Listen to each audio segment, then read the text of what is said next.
অন্যদের তুলনায় খাসির মাংসের দাম কমিয়ে মানুষের বিশ্বাসকে পুঁজি করে কুকুরের মাংস বিক্রি করে আসছিল এন্তাজুল নামে এক কসাই। দাম কম হওয়ায় এলাকার মানুষও তা সরল মনে কিনে বাড়িতে নিয়ে যায়। কিন্তু এলাকার কিছু মানুষের সন্দেহের ফলে বেরিয়ে আসলো আসল সত্য।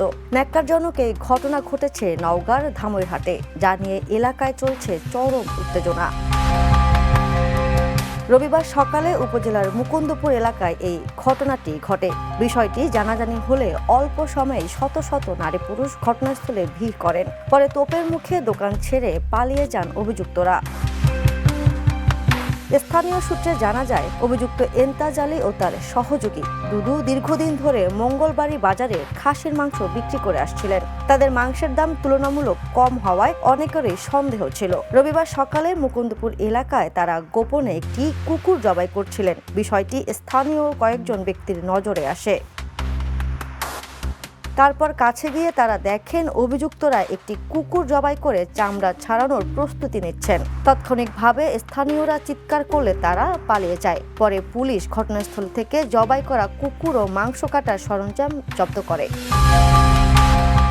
ধামইরহাট থানার ভারপ্রাপ্ত কর্মকর্তা জানান, কুকুরের মাংস বিক্রির খবর পেয়ে ঘটনাস্থলে একটি টিম পাঠানো হয়েছে। এরপর সেখান থেকে জবাইকৃত কুকুরের মাথা, চামড়া এবং মাংস জব্দ করা হয়। অভিযুক্তদের বিরুদ্ধে আইনগত ব্যবস্থা নেওয়ার প্রক্রিয়া চলমান বলেও তিনি জানান।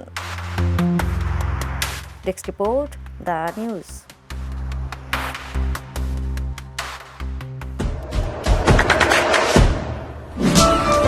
দেশে দেশে সবার সাথে দ্য নিউজ।